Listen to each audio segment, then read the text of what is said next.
So I got some flack when I made my initial Monster Hunter Wilds review because I talked a lot about the poo-poo performance, the not so great frame pacing, the random artifacting I had, the fact that you basically need frame generation turned on if you want to be steadily and consistently above 60 frames, even on a 4090, which is crazy. Like, you spend $1,500 on a GPU and you can't maintain 60 frames, like even with DLSS turned on. It's wild to me. But people gave me some, a hard time. And yet, now Digital Foundry has come out on launch day and spoken on this topic because the PC port just does frankly run like garbage. We were all kind of hoping that the day one patch would fix a lot of it, but the day one patch, it doesn't seem to have a ton of things that we were hoping for. It doesn't have a ton of fixes to the big problems. And so let's see what specifically they mention, because chances are it's more of what we felt in the beta. Monster Hunter Wilds is a game on PC where I am genuinely confused at the performance for the visual quality that I am seeing on screen. This is true on a high-spec PC, but it is crucially the case on a lower-spec PC where, on first contact, I genuinely cannot advise buying this game if you're on a lower-end GPU or a GPU with 8GB of VRAM. Surface-level impressions, though, when loading up the game for the first time seemed positive. There is a long shader pre-compilation step which took around 6 minutes on a 9800X3D and more than 13 minutes on a Ryzen 5 3600. I had a similar positive impression when looking in the graphical menu. I saw a lot of options here to control things in a fine-grained way with a VRAM meter, preview images for a number of the options, and even little pips which tell you which aspect of your PC is most affected by the option in question. Which, please, can we normalize having the preview? I cannot stand playing a PC game and then having to like toggle the settings and just like guesstimate what it's going to look like or what effect it's going to have. Or it's like you open the menu, you change the setting, you close the menu. Okay, yeah, that did that. Okay, I'm going to crank it lower. I don't mind that. And then you do that. Having the preview, it's fantastic. Some games will even do it where like you open up the GPU or the graphics setting and it puts the menu into the corner, and then you have the entire screen that's the game you've paused, and then you can tweak the settings and it changes in real time. That's like the best possible way to do this. So I love how they set this up. Unfortunately, it doesn't seem to do much, but I do love the approach. So CPU, GPU, or VRAM. Those things seemed nice on the surface, but another surface level thing gave me pause when I launched the game. On the first start, the game insists that you turn on frame generation before it even starts with this pop-up. This is what's known as a do you hear the people sing red flag. That's the most strong and profound of all red flags. Truly, if your game immediately is asking you to turn on frame generation, you should start to wonder why. Because if the game ran well, it would be just an option in the menus, and it's like, yeah, turn it on if you want even more frames or something. But Monster Hunter immediately is like, please, please turn it on. Please.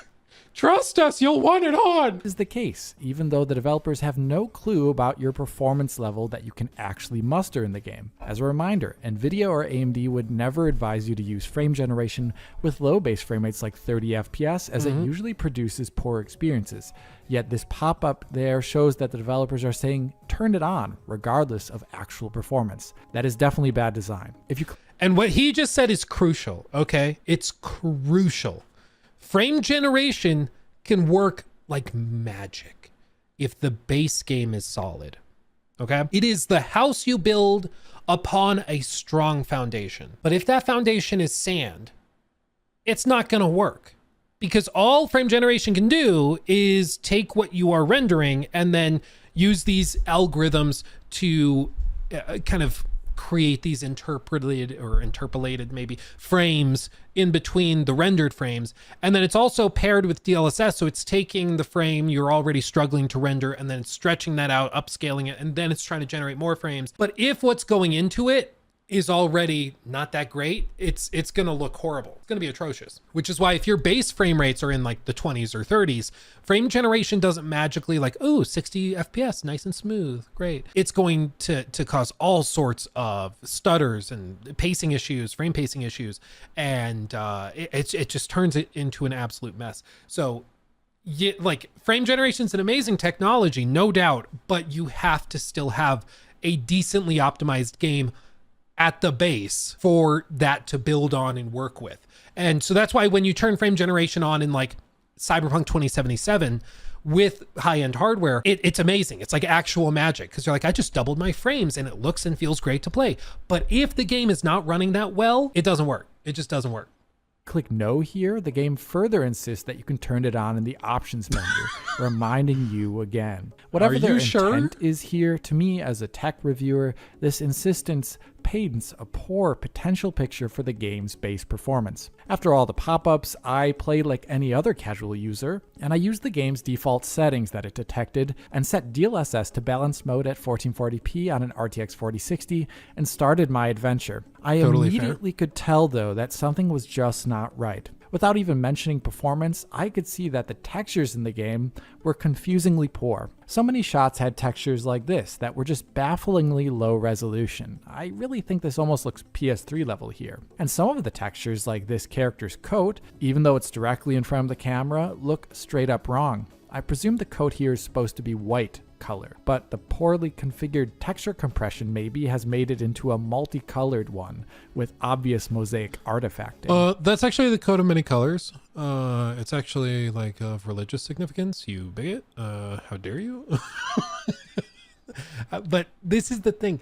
It starts off like pretty solid. The game gets tougher and tougher to run later. Like it starts to get really, really, I don't know, it starts to chug later in later game sections, which is unfortunate because that's when like the coolest stuff happens. When I finally got character control after the long-winded intro, I was greeted by big stutters each and every time I turned the camera while using the RTX 4060 at the default high settings at 1440p DLSS balance mode. Along with the stutters, it is quite easy to see how textures were taking a while to load in after each camera turn. So it looked bad and ran bad on the default high settings with no ray tracing on. As a reminder, these are the settings that the game defaulted to after detecting my hardware. Having tested PC games for so long, I know such strange frame time behavior when turning the camera can often have to do with aspects of streaming things into VRAM.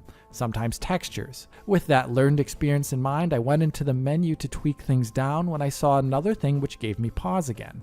The game's high textures, which look poor as I just showed, are definitely not the highest at least. The highest require a separate DLC download that will come out when the game is released on release day. So at least there is a potentially better visual experience for those with more GPU memory. The issue with this... I know, but that also assumes, and you know, to be fair, he knows way more about this than me, but one thing I've seen before is that games that have really poor data streaming, you can select high or ultra high textures, but if it's having trouble, whatever the term would be, updating and streaming in the high resolution textures when the camera pans and looks at it, then you can see that pop in where it starts really crappy and really PS3 like, and then it updates and looks like it should. And across the board, I think with Monster Hunter, there are problems with data streaming, probably because like the game is, or the engine is not optimized for really large open environments. It can have large complex environments. You think back to World, for example, where there's a bunch of like verticality with things stacked on top of each other, which makes the maps really big. But it also means that when you're on this level, you're not seeing anything down here. So you don't have to stream that stuff in. And so I think that that's probably part of it. You know, I'm not sure if it's just that the textures are bad. I think it might have something to do with how it's streaming them in, you know. This though is that looking in the menu at this VRAM meter here, It wasn't showing me any sort of warning or telling me that VRAM was in fact an issue. It was showing everything healthily below the yellow and red bars. So the VRAM meter and the game itself thinks everything should be fine at the settings it defaulted to. Yet just moving the camera is causing big stutters, and the textures are very poor, with obvious pop-in. The high textures in Monster Hunter Wilds don't just look poor because I was playing the game on an 8GB GPU. Even loading up the game on an RTX 4070 with 12GB of VRAM shows that the high textures are just the same. They're just poor looking overall. All the quality issues are there that I saw on an RTX 4060 with 8GB. In their defense, it looks okay if you kind of unfocus your eyes or if you take your glasses off. Then it's not that bad. Still, I'm a performance reviewer, so I know what I am doing. Tweaking down the texture settings to medium got rid of the stutters while turning the camera on the RTX 4060 at least. But that revealed two other big issues with the game's technical quality. One was that the medium textures are just awful anywhere you look. Ew, gross. Ew, stinky. Look at that. Oh, wow. That's nasty. Man, like, but this is why these things are always tricky. Like, does having a wagon that looks like it was made out of Rice Krispie treats, does that mean the game is therefore bad? No. The game can still be really good, but I do think it is a factor. Like, without a doubt, Monster Hunter Wilds in some cases is beautiful, and then in other times you see stuff like this just to get it playable, and it looks really, really not great. To avoid stuttering on an 8GB GPU, you have to essentially downgrade textures to look more like something you'd see in a game from the early 2000s. Dude. Seriously. Look at what they did to my girl. Look at these textures. Jesus, dude. This is like certainly sub PS4 levels. I mean, it's not what you want. Just look at these textures. I'm kind of at awe that this is the texture quality required to make an 8GB GPU not stutter in what is essentially an empty desert filled with repeating tiled textures for sand. I did see somebody on X that was like, I don't understand how Monster Hunter Wilds can struggle to run so, like, at even a decent level. I mean, the first level is a freaking desert. It's nothing but sand. And it's like, this should be one of the easiest, types of levels for this game to render. I mean, it's not a forest. There's not a lot of foliage. It's just sand. It's flat. Like, why do you think so many games back in the day had these like sort of sandy levels, where it's just really flat and empty and everything? It's because it's easier to run. But in this case, it's like the game is still struggling. But this is like the danger.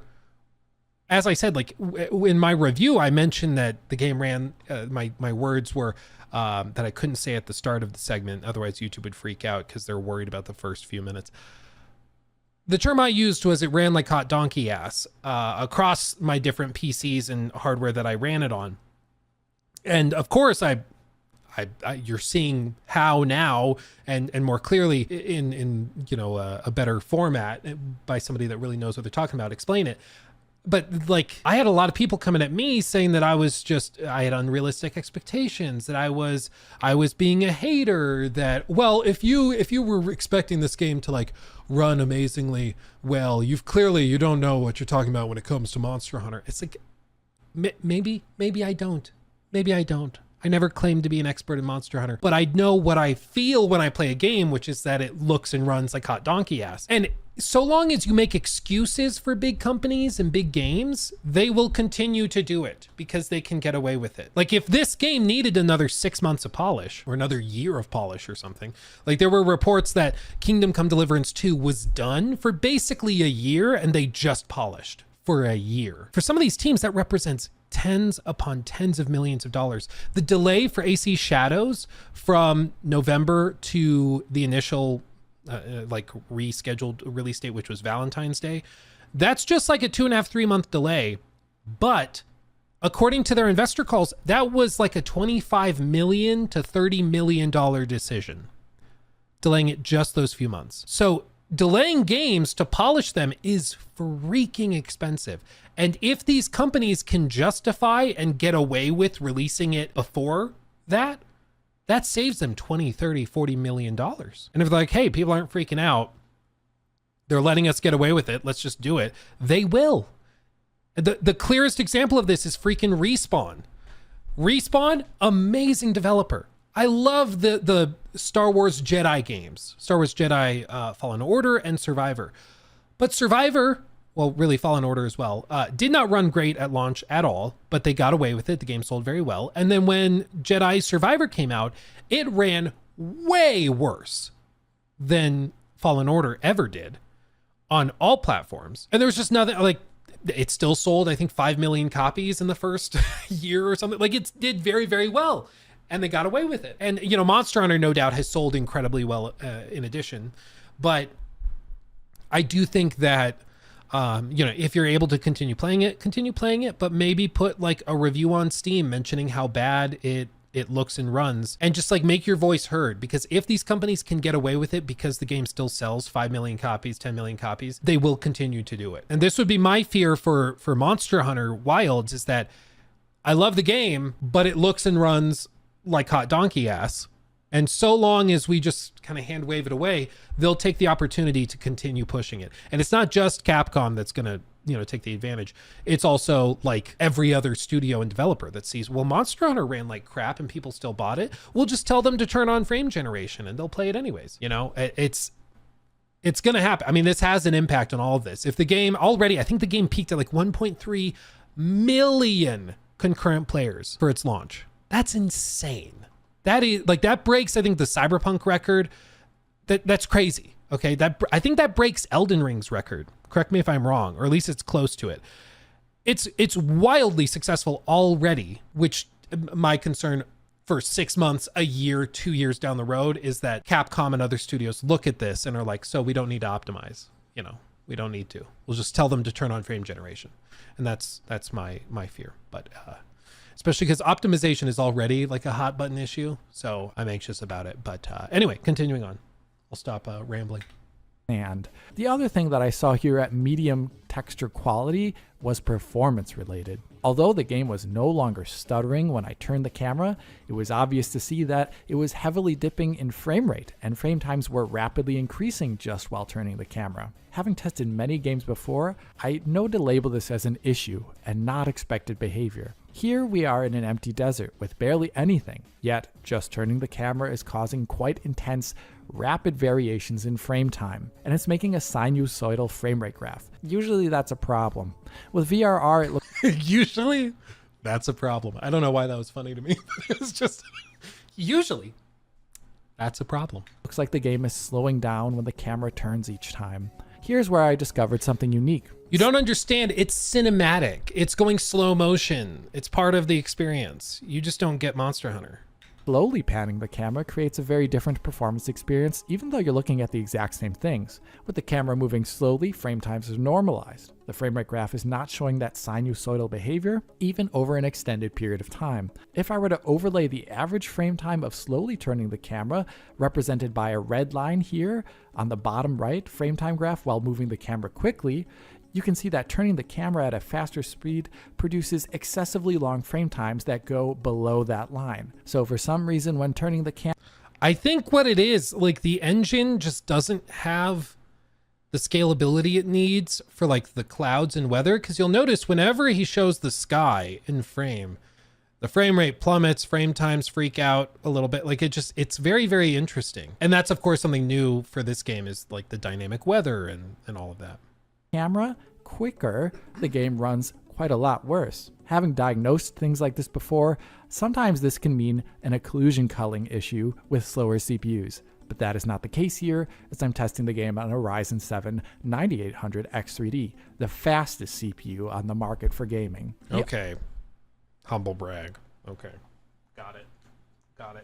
Unreal Engine slop. No, this is Capcom's in-house, previously like powerhouse engine, but Wilds, since they showed it, like it didn't look quite as amazing as I think a lot of us were hoping, but especially seeing how it really has not improved a lot, it's been very disappointing. I mean, even when they did the initial beta test, I think that was it last year? I think it was. like November or something. Even that beta test looked and ran like crap. And they reassured everybody and were like, trust us, we're going to fix it. It's going to be way better at launch. This is a beta. But then, it's just, they've made a little progress, but nowhere near enough. The other time I've seen an issue like this before is when a game does something less than optimal when streaming things onto the GPU. And in Monster Hunter, this seems especially problematic, as even when using the patently hideous low texture setting, this issue still remains. Textures are blown up pixelated messes, yet something streaming related is causing the GPU to dip here extremely just while moving the camera. And I'm not even turning the camera particularly fast here with heightened sensitivity. This is normal camera turning. Perhaps the issue is the RTX 4060 here. Not really. Even on an RTX 4070, we see similar behavior, just lessened in absolute numbers due to having more GPU grunt. There's still a sinusoidal frame rate graph when turning the camera, and frame times that increase in a strange way. Here's where I have to start theorizing. It's not the CPU, and it's somehow related to the GPU. I cannot be 100% positive as to why this is occurring, but if I were to hazard a guess, I think I'm seeing behavior related to direct storage decompression. Going into the game files, one can find direct storage DLLs, which make me think the following is happening. As we can see here with the texture set to low in the menu, there's a lot of VRAM headroom free even on an 8GB GPU. The in-game VRAM meter says that, and measurements from other programs like CapFrameX or RTSS confirm this. In spite of that large amount of VRAM headroom, the game for some reason is potentially still streaming things in and maybe decompressing the textures in an unnecessarily aggressive manner just by doing simple things like turning the camera. And maybe that GPU compute load is too much for GPUs like the RTX 4060, which shows then wild swings in performance when just turning the camera. But it is more reasonable on a larger GPU like the RTX 4070, which has a lot more compute, and that happens to show less frame time variance while doing this. That is just a theory, of course, and I can't prove it at the moment. But a game theory? Is he still doing those videos? I haven't even checked on game theory in years. Feels like all the game theory stuff just turned into like Five Nights at Freddy's videos. It's like 30,000 Five Nights at Freddy's. This is what Purple Guy actually wore to his first prom. And it's like, what are we doing? He retired. No, I think that it's a new owner. I do remember MatPat retiring, but I wasn't sure if it was like, a Keemstar retirement where it's like, I'm retiring, but he's back a month and a half later. But I mean, good for him if he actually retired, if he actually like rode off into the sunset. It feels like a lot of YouTubers struggle with actually retiring. The measured behavior is the most important thing. Any lower end GPU like the RTX 4060 will have this extreme performance dipping when just moving the camera around. As a result, I cannot recommend playing this game on GPUs of a similar compute level to this one unless you're fine with these big swings in performance for doing something so basic. I measured the same issue on an RTX 2070 Super. I measured the same issue on an AMD RX 5700, and I would say it probably happens on an Intel GPU, but I found that the ARC A770 in this game ran it really poorly. It was around 20 FPS at similar settings as I was testing the other GPUs on. Jesus. And we know something is obviously not right with the game's texture streaming, as on the ARC A770, textures were just not loading in there at all. So something ain't right. Beyond the performance, I currently cannot recommend playing this game to anyone as well with an 8GB GPU, even if it's a bit stronger, like a RTX 3070. Dude, recommending people not play a game on an 8GB GPU is crazy. That's... wow. As the default high textures are extremely questionable, and the medium textures required to prevent stuttering on an 8GB GPU are just laughable. Yeah, I mean, looking at this now, I see what he means. Like, it's not just a matter of streaming in the proper texture, because it's like a lot of games have the distant texture, which is of course really low res for when the camera's far away or not looking directly at something. As you get closer and it becomes more of the focal focus, it'll load in the higher resolution textures, hopefully seamlessly, so that it's just a smooth transition. But with this, it's pretty clear that that's not what's happening, and it's not getting like stuck on the low res textures. The textures just suck. Like, they, for whatever reason, the medium and high setting textures are just not what you would expect in 2025. In quality. For higher end GPUs, I also advise caution. When attempting to play the intro of this game on the RTX 4070, it was easy to see stuttering that just happened anytime I played that intro, and the game was still using these poor looking high textures. With the very high texture pack that will come out at launch as DLC, the game could potentially run even worse due to this streaming behavior I think I'm measuring. As evidenced by the game's released benchmark, using the highest texture setting in that benchmark adds in many measurable frame time hitches into the game that are just not there with the high setting. Based upon my measurements, I believe that the added in stutters are not coming from running out of VRAM. Rather, they're potentially related to the constant streaming in of textures with their real-time decompression occurring. This doesn't sound great, but like The Last of Us Part 2 at launch or Forspoken at launch, I find this game's basic performance, even in its sparse last generation looking world, extremely questionable. I have no idea why an arid desert with nothing in it is running like this. A lot of games that look better run a lot better. As a result, on a technical level, I disrecommend playing this game on a lower end GPU until it is patched, as I cannot derive optimized settings at the moment without serious concessions to visual quality that just don't make sense. On a higher end GPU, you'll be able to brute force this game's shortcomings to a degree, but I don't think that is praiseworthy. Anyway, that is all I have to say here. Like, subscribe, ring the bell, support on Patreon, and as always, this is Alex, bidding you farewell und auf Wiedersehen. Wiedersehen. Man, what a disappointment from Capcom. I mean, like I said, the game is really solid. It just runs like crap. It's just frustrating because you see other games, and this is maybe like another piece of it too, because some people are like, maybe we just have unrealistic expectations for performance and stuff. But honestly, I think there's something to be said for trusting just your eyes with this stuff. And with some of these other games that have launched recently, Peggy 18. Sorry, that was very loud. With some of these other games that have launched recently, like KCD2, you can see that they look significantly better, like on quantifiable and objective bases, where we can look at, or bases, not bases, where we can look at texture quality, environmental density, the broader levels, like all sorts of stuff, where you can just be like, yeah, it's able to achieve this while managing to pull off higher frame rates. And I do think that raises the bar and expectation for optimization, that, hey, if you're going to release a PC port in 2025, you should be able to play it at decent frame rates, and it should look good at those decent frame rates. And I think that that's the frustration, is that I don't think in the year of our Lord, Todd Howard, praise be, I don't think we should be making concessions to the point where if you want the game to run decently meaning at your native, or maybe not native, but at, an upscaled resolution native to your monitor, you should be able to play that and it should look good while at 60 FPS. I think that that's a fair standard to expect.